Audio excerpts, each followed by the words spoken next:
Olá pessoal, vamos a mais um vídeo. Já aproveitei e peguei um gancho do vídeo anterior, que a gente falou um pouco ali sobre aprender a servir, para aprender a ser servido, né? Falando um pouquinho ali de como a gente dá comandos, como a gente dá ordens. E uma coisa que veio muito presente falando desse tema foi em relação a ter, né, você conseguir trazer e reter principalmente talentos, que infelizmente, esse tema às vezes é só falado em grandes corporações.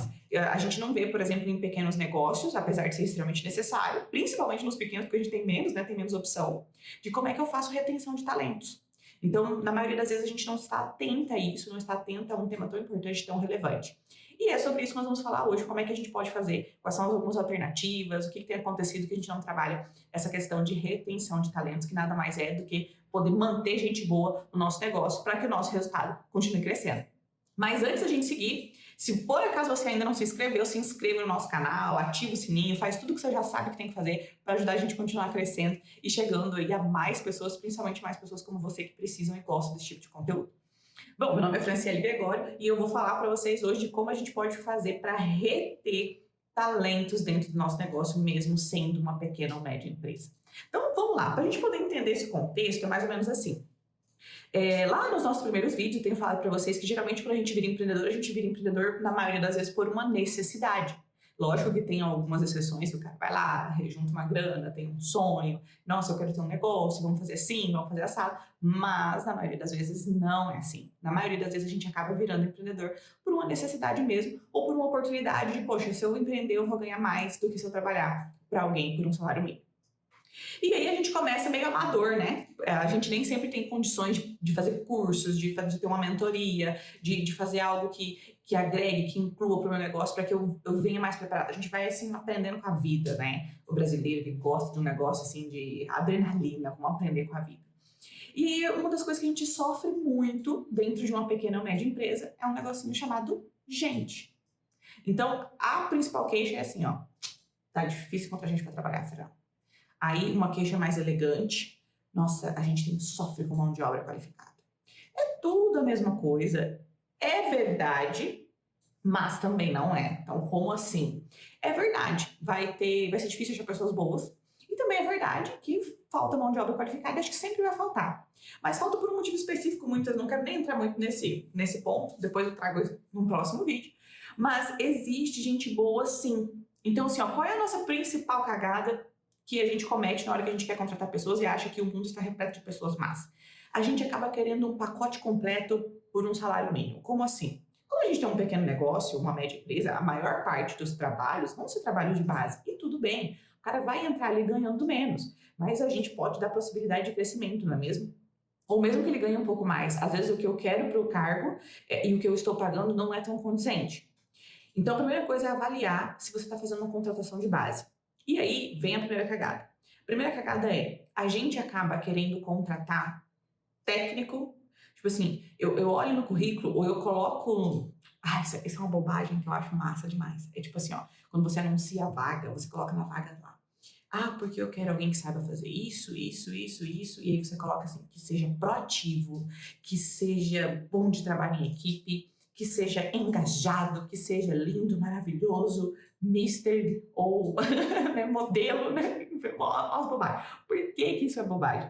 Primeiro, porque o cara vai olhar aquilo lá e ele não vai avaliar se eu sou proativo ou não sou proativo. Se ele achou que a vaga serve para o que ele sabe fazer, porque ele vai olhar as habilidades técnicas, ele vai se candidatar. Então, assim, quem tem que, assim, pelo amor de Deus, não adianta colocar na descrição de vaga que você quer alguém que seja proativo, que você quer alguém que trabalhe bem em equipe. Porque se o cara não faz isso bem, ele não vai te contar. Aliás, ele até vai, mas não da maneira como você está pensando. E não é tipo assim, não vou me candidatar porque eu não sou proativo, você quer alguém proativo, tá? Então, parem com essa bobagem daí. Quando você for anunciar a vaga, não coloca essas coisas lá mais, não. Você pode até coloca... Eu acho que eu vou fazer um vídeo só sobre isso depois, sobre como anunciar uma vaga. Ó, próximo tópico. Como anunciar uma vaga, para você conseguir fazer filtro, porque o anúncio de vaga, ele simplesmente serve para você filtrar algumas pessoas. Mas hoje a gente vai falar sobre o pós. Então, quando essa pessoa chega até você, você que tem que saber identificar se ela tem as habilidades que você precisa. As habilidades que você quer. Então, antes dessa pessoa chegar, meu filho, tu precisa ter um papelzinho, tá? Eu sou a louca do papel, a louca das anotações. Você precisa ter um papelzinho no qual você tenha muito claro quais são as competências pessoais que a gente chama de soft skills, né? Hoje em dia deram um nome bonito, que é a mesma coisa, nada mais é do que as qualidades de forma pessoal das pessoas que você quer. Então você precisa entender e estar preparado para o seguinte. Por exemplo, eu vejo muitos gestores que falam assim, eu quero alguém com perfil de liderança, eu quero alguém que saiba comandar. Mas será que você está preparado para ter um cara com perfil de liderança? Um cara que vai te questionar, que ele não vai aceitar ordens e vai abaixar a cabeça e vai seguir, ele vai interferir, ele vai querer implementar coisa nova, ele vai querer colocar o jeito dele, ele vai querer mudar isso, ele vai querer mudar aquilo. Você está realmente preparado para lidar com alguém com perfil de liderança? Será que realmente essa é a qualidade que você precisa para esse cargo? Outro ponto, vamos pegar outra qualidade para a gente avaliar. Você coloca lá que você quer alguém proativo.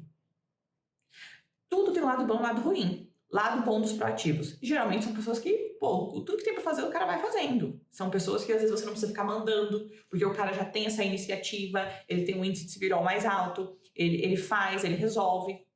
Qual é o lado ruim de um proativo? Porque tudo tem os dois lados da moeda, né? O lado ruim, por exemplo, de um proativo é que geralmente ele é uma pessoa que, como ele pega muita coisa pra fazer, ele fica sobrecarregado. Outro ponto que pode acontecer é se um cara proativo, ele pega um monte de coisa pra fazer e nem sempre consegue terminar tudo. Então não achem que aquela qualidade ela é só flores. Não, tudo tem lado bom e lado ruim. Então toda qualidade vai ter o seu defeito embutido. Então você precisa analisar muito bem qual é a qualidade que você quer, qual é o defeito que vem junto para você saber lidar com aquilo. Vou te dar outro exemplo. Digamos que você queira alguém para fazer lançamento lá de contas a pagar e contas a receber, uma função estritamente administrativa. Você não tem muito o que inovar, não tem muita folia, é lançar. É pegar e fazer o que tem que ser feito. Então, por exemplo, cara, não adianta, assim, não sei se seria prioridade você colocar alguém proativo para fazer isso. Eu escolheria alguém que fosse mais calmo, que fosse mais detalhista, que fosse mais observador, para fazer essa função de tem que lançar o contas a pagar, contas a receber. Só que o que eu vou entender quais são os defeitos que essa pessoa pode ter ao ter essas qualidades? Ela vai ser uma pessoa mais devagar. Então não adianta eu achar que eu vou contratar alguém que é calmo, detalhista, que observa tudo e que ele vai fazer as coisas no meu tempo, porque não vai. Eu que sou acelerada, né? Então eu preciso entender que se eu preciso para aquela função de alguém calmo e detalhista, para observar todos os detalhes, para ter menos erros, eu também vou ter que saber lidar com uma pessoa mais lenta.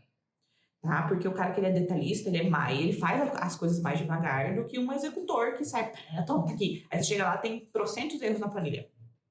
Então eu sei a qualidade que eu quero, eu sei o defeito que vem embutido e eu penso se é isso, se eu estou preparado para lidar com isso. Então eu acredito que esse é assim o primeiro pontinho para a gente poder fazer uma boa contratação, tá? Para a gente parar de errar. Fran, e o perfil técnico? Tem coisas que são inevitáveis, tá? Por exemplo, você vai contratar um dentista e o cara tem que ter feito odontologia. Você vai contratar, sei lá, alguém para o marketing, por exemplo, ele não necessariamente precisa ter feito uma faculdade de marketing. Então, eu gosto muito de avaliar a experiência, mas eu avalio muito mais o perfil pessoal do que as habilidades técnicas, se for para uma atividade que eu possa ensinar. Por exemplo, eu preciso de alguém para gerenciar a equipe de vendas. Não adianta eu pegar alguém que nunca fez isso, porque se for para pegar alguém que nunca fez isso, eu pego alguém de casa e ensino dentro de casa. Vou pegar alguém de fora para ensinar, não faz muito sentido, eu desmotivo a minha equipe. Então, se eu preciso de alguém para um gerente de vendas e eu não tenho essa pessoa dentro da minha empresa hoje para formar, eu vou precisar de alguém que tenha algumas capacidades técnicas, que tenha algum certo nível de experiência, que já tenha lidado com isso. Para quê? Vai vir com alguns vícios? Vai. Mas eu consigo estabelecer um processo novo, eu consigo estabelecer algumas coisas do jeito que eu quero, mas eu não preciso ensinar o arroz com feijão, porque essa pessoa já sabe. Agora, se são funções que vocês podem ensinar, que são funções mais básicas, eu, Fran, gosto de ensinar. Prefiro contratar ali o caráter, contratar as habilidades pessoais e ensinar o cara a fazer. Por quê? Porque eu ensino ele dentro da cultura do meu negócio, eu ensino ele da forma como a gente trabalha. Lógico que eu vou permitir que ele inove, que ele implemente coisas da cabecinha dele, que ele faça da maneira como ele pensa que é melhor se experimentar e tal. Mas eu consigo ensinar esse cara, então ele vem com muito menos vícios e eu contratei alguém que tem qualidades essenciais que são condizentes com o meu negócio, com a cultura do meu negócio e com o que eu estou buscando, principalmente em relação ao crescimento. Então esse para mim é o primeiro pontinho para quando a gente vai fazer uma contratação. Aí, beleza, Fran, fiz a contratação. Agora, a gente tem alguém ali que tem umas habilidades pessoais legais, o cara é gente boa, trabalha bem, vamos ensinar. Aí a gente falha num ponto muito importante, que assim, quando eu atendo grandes empresas, ainda tem as que falham nisso, mas elas já são muito mais preparadas do que pequenos e grandes negócios, que é o processo de entrada do colaborador. Eu lembro que eu falei no vídeo anterior, e eu acho interessante a gente ressaltar isso, que é o seguinte, a gente está o tempo todo se preocupando no encantamento com o cliente, em como a gente vai fazer para o cliente se encantar, para ter um atendimento de excelência, para o cliente ficar impressionado, para ele achar, né, para ele querer voltar. E a gente não tem essa mesma preocupação quando chega um funcionário. De fazer esse encantamento com o funcionário, de fazer ele ter vontade de voltar, de fazer com que ele fale do negócio para outras pessoas, que ele indique. Cara, é tão bonito quando a gente tem colaborador, quando a gente vê pessoas que trabalham em lugares que o funcionário indica a empresa que ele trabalha. Então, isso chama-se processo de onboarding. Onboarding. Então, o que é o processo de onboarding? Nada mais é do que você criar um método, um processinho de entrada das pessoas no seu negócio, mesmo que seja o seu primeiro funcionário, ou que seja o segundo, terceiro, décimo, enfim. Como é o seu processo de entrada das pessoas na sua empresa? Eu lembro que eu vi uns exemplos, estava assistindo aula da pós essa semana, e a mulher contou, a professora contou que uma vez a receberam na empresa, que colocaram um luminoso. Seja bem-vinda, Sofia Esteves. E aquilo, cara, ela lembra, foi há 15 anos ela mencionou isso, falou que foi há 15 anos atrás, ela lembra disso. Por quê? Porque não é só pelo nome no luminoso, mas assim, ó, houve uma preparação. Alguém se preocupou em fazer. Alguém lembrou que a pessoa vai chegar. Porque o que geralmente a gente vê acontecer? Amanhã vai começar um funcionário novo. Ah, oi, tudo bem? Seja bem-vindo. Esse aqui é o fulano do setor tal, esse aqui é o ciclano do setor tal, esse aqui é o... E é só isso. Ah, vem cá que eu vou te apresentar essa aqui é a sua mesa, parará. E acabou.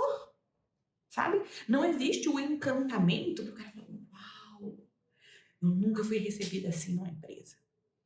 E aí você pode estar se perguntando, mas por que eu vou gastar tempo com isso? Por que eu vou fazer todo esse processo de entrada de um novo colaborador? Porque esse colaborador é o cara que cuida do seu cliente. Você está chegando num estágio que, assim, ó, ou você está saindo do papel de atender todo mundo, ou você já nem está mais.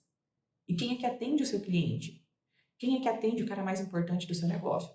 É a sua equipe. Se você não está mais na frente, se você não é o cara que está atendendo o cliente a todo momento, você é o cara que atende a sua equipe para que a sua equipe atenda o seu cliente.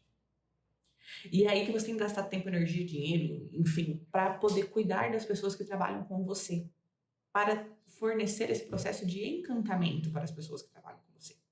E isso é só o início, tá? Tô falando aí de uma entrada, né? O processo de onboarding é uma entrada. Porque eu posso fazer várias coisas, e essas coisas simples, coisas que envolvem dinheiro ou coisas que não envolvem dinheiro. Tem empresas que fazem o kit de boas-vindas, eu acho super massa também, mas digamos que você, Fran, não tem dinheiro para isso agora, tudo bem. Um bilhetinho, um cartãozinho no computador, com um bombonzinho, escrito à mão. Seja bem-vindo, estamos felizes por receber você aqui. Um e-mail de boas-vindas quando a pessoa abre o e-mail novo dela da empresa. Sabe, você pode fazer desde coisas simples a coisas mais elaboradas. Tudo vai conforme o tamanho do seu negócio, conforme as suas rentabilidades, conforme os seus planejamentos. Só não deixe de não fazer, tá? Não deixe de falar, não vou fazer nada e vou fingir que nada aconteceu, porque aí tipo assim, a empresa é só mais uma empresa na vida daquela pessoa, não é algo que marca. E se a sua empresa não marca aquela pessoa, ela também não consegue marcar o cliente, porque para ela é tudo muito normal, tudo muito comum. E depois desse processo de entrada, que como eu disse, esse é só o começo, você tem que manter o encantamento desse colaborador. Só que isso é igual casamento, né? Que é aquela história que a gente fala assim, que rolou intimidade, né? O negócio começa a ficar bagunçado. Então, você precisa criar mecanismos de retenção de talentos. Então, você começa a olhar para o seu negócio e olhar para pessoas boas. Às vezes, a primeira pergunta que a gente tem que se fazer é assim, ó, por que eu perdi o fulano se o fulano era bom? Às vezes saem pessoas da sua empresa e você não gostaria que tivessem saído. Por que elas saíram? Você tem que avaliar esses motivos. Ela saiu para trabalhar em outra empresa, mas por quê? Ah, foi porque tinha uma oportunidade melhor? Foi por simples, puro salário maior? Foi porque a gente teve algum problema de clima? Teve alguma situação que não ficou legal durante algum tempo? O que está levando as pessoas a saírem da sua empresa? Tá? Então, a primeira coisa, olha a sua rotatividade. Tá alta ou não tá alta? Depois você olha por que as pessoas saem. E depois que você olhar por que as pessoas saem, você tem que olhar ainda mais por que as pessoas boas saem. Porque às vezes a gente pode dizer assim, fulano lá saiu porque não quer trabalhar. Tá, Mas e por que que o cara bom saiu? Ah, não, eu perdi um funcionário bom porque tinha uma oportunidade melhor. Mas o que que é essa oportunidade melhor? Será que eu não poderia realmente ter oferecido uma oportunidade melhor? Ai, Fran, vamos pagar o dobro. Gente, a maioria das vezes não é dinheiro. Falo por experiência. Às vezes o cara sai, pode até ser um salário maior, mas eu já vi gente sair por um salário menor, porque tinha perspectiva de crescimento, tinha projeção, a pessoa enxergava, tinha perspectiva dentro daquela nova empresa, que não tinha na empresa anterior. Então, esse processo, essa sensação de perca de boas pessoas, ela está muito vinculada assim, ó, ao que as pessoas têm visto o teu negócio, como as pessoas têm visto o teu negócio. Porque se eu estou trabalhando aqui, mas ninguém me vende uma ideia de crescimento, a gente não está o tempo todo buscando um novo patamar de faturamento, um novo patamar de crescimento, eu acho que eu vou ficar a vida inteira ganhando esse salário e fazendo a mesma coisa. Então, você tem vendido a ideia de crescimento da sua empresa para sua equipe? Você tem, sabe, compartilhado as suas vontades? Falar, poxa, não, eu quero crescer, a minha ideia em 5 anos, em 10 anos, não, a minha ideia é que a gente seja lá a maior empresa do estado, do Brasil. Cara, eu não sei o que você pensa. Primeiro, se você pensa, mas se você pensa e o que você pensa, você está vendendo essa ideia para sua equipe? Você conhece os sonhos também da sua equipe? Para entender onde cada um se encaixa? Isso tem a ver com conexão, isso tem a ver com a primeira etapa que eu ensino no curso de equipe autogerenciável para vocês. De como é que eu crio essa conexão com a minha equipe para que a minha equipe tenha entusiasmo no meu negócio, para que a minha equipe ela olhe para a empresa e ela veja o futuro. A gente, vocês sabem, vocês já devem ter trabalhado para alguém na vida, já devem ter feito outras coisas, ou até mesmo no negócio de vocês. Quando você não tem perspectiva de crescimento dentro do seu negócio, aquilo te desanima. Porque você fica, nossa, será que eu vou fazer isso aqui ad eterno? A mesma coisa todo dia? Os mesmos problemas? A mesma quantidade de dinheiro? Então, se para você, que é o dono, é desanimador, você imagina para quem está trabalhando, ganhando um salário. Então, essa assim, ó, é uma das coisas que você precisa conseguir fazer em relação à sua equipe para você reter talentos, que é o quê? Você conseguir estabelecer perspectiva de crescimento. Como é que eu faço isso? Existem maneiras técnicas de se fazer isso.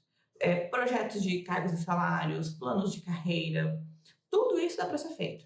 Fran, não consigo fazer isso agora. Estou num pequeno negócio, tenho um funcionário, tenho 2 funcionários. Crie conexão com a sua equipe e venda as ideias para ela. Se você conseguir fazer isso, mesmo que isso não esteja lindo num papel, num arquivo, num computador, numa apresentação de slides, mas se você consegue criar conexão e vender a ideia do seu negócio, dos seus sonhos, das suas conquistas, dos desafios que vocês têm, a pessoa engaja com vocês e vai junto. Talento tem que ter perspectiva. A gente pode discutir aqui inúmeras formas, atividades, coisinhas ou coisonas para vocês fazerem retenção de talentos. Mas a verdade propriamente dita é que talento tem que ter perspectiva. O que é o talento? Talento são pessoas boas que você quer que fiquem no seu negócio com você. Então, se você quer reter pessoas boas, se você quer reter talentos, você precisa dar perspectiva às pessoas. Você precisa dar perspectiva aos talentos que você tem junto com você. Ou seja, você precisa ter perspectiva no seu negócio. Você não pode simplesmente se dar ao luxo de estagnar. A cada ano, a cada semestre tem que ser melhor, tem que ser maior, tem que crescer. E você tem que recompensar as pessoas por isso. Pô, vocês estão aumentando o faturamento, vocês estão crescendo, pague mais para sua equipe. Não é só dinheiro, só que também só dar perspectiva e também não aumentar a rentabilidade, também o cara fala, pô, então é tudo lindo, mas... né? Então você tem que juntar as duas coisas. Dê perspectiva e estimule as pessoas a querer ganhar mais. Pessoas que não têm ambição, elas não têm tesão. Pessoas que não têm ambição, para elas está tudo bom. Tá bom do jeito que tá. Isso aqui o negócio é meio morno, sabe? Um trem esquisito.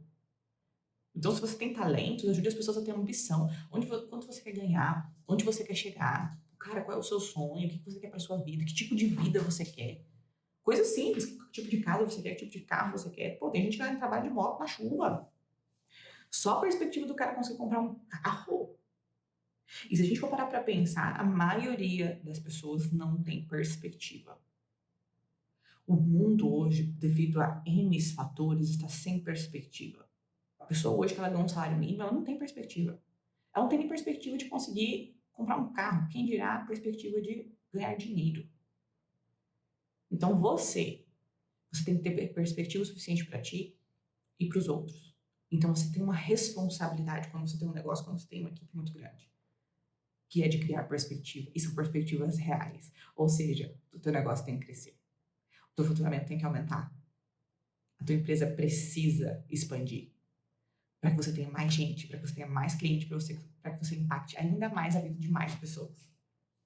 Então, em resumo, tá? Como eu disse, poderia passar N ferramentas. A hora a gente pode até trazer uma ferramenta por vídeo para vocês de formas assim técnicas de fazer retenção. Mas se você não é uma grande empresa ainda e você quer reter talentos, dê perspectiva às pessoas. Encante o seu colaborador, assim como você se preocupa tanto em encantar o seu cliente. Ah, eu duvido que isso não funcione.